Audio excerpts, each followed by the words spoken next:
Hello welcome friends, Sumitra தேவி kitchen. வாங்க, நான் இன்றைக்கி வெயிலுக்கு நல்ல சூப்பரான ஒரு ஜூஸ் தான் சொல்ல போகிறேன். Carrot juice. எல்லாருமே கேரட் ஜூஸ் போடுவாங்க, ஒவ்வொருத்தரும் ஒவ்வொரு மாதிரி போடுவாங்க. நான் சொல்கிற மாதிரி போட்டுக்கோங்க. இதுக்கு தேவையான பொருட்கள் இங்கே பாருங்கள்.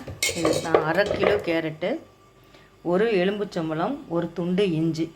இப்போ இந்த கேரட்டை கட் பண்ணிட்டு வந்துடலாம். கேரட்டை நான் இதுமாரி கட் பண்ணி வச்சுருக்கேன்.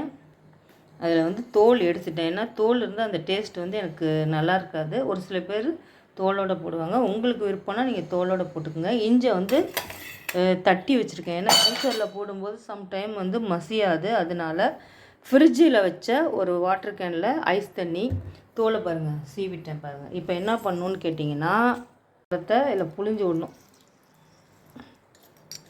ஏன்னா அந்த லெமன் டேஸ்ட் நல்லாயிருக்கும், இஞ்சி டேஸ்ட்டும் நல்லாயிருக்கும். அதனால் கட் பண்ண இஞ்சி, எலும்புச்சம்பழம் புழிஞ்சு ஊற்றிருக்கோம். இதை ஜூஸருக்குள்ளே போடணும். அப்படியே இஞ்சியும் போடணும். அப்படியே ஃப்ரிட்ஜிலேருந்து எடுத்த ஐஸ் தண்ணியும் ஊற்றணும். அவ்வளோதான்.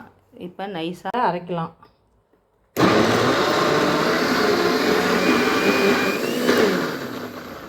ஜூஸ் ஓரளவுக்கு மசிஞ்சிருச்சு. நான் இந்த சர்க்கரையை போடுறேன்.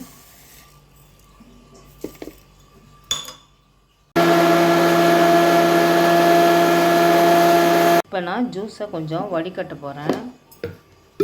பாருங்கள், நான் கேரட்டை நல்லா அரிஞ்சு போட்டதுனால எனக்கு திப்பிகள் அதிகமாக வராது. ஏன்னா சில பேர் 1-2 போட்டதுனால நிறைய திப்பிகள் வரும். எனக்கு திப்பிகள் நிறையா வரல. சரிங்களா? கேரட்டு ஜூஸ் ரெடி ஆயிடுச்சு.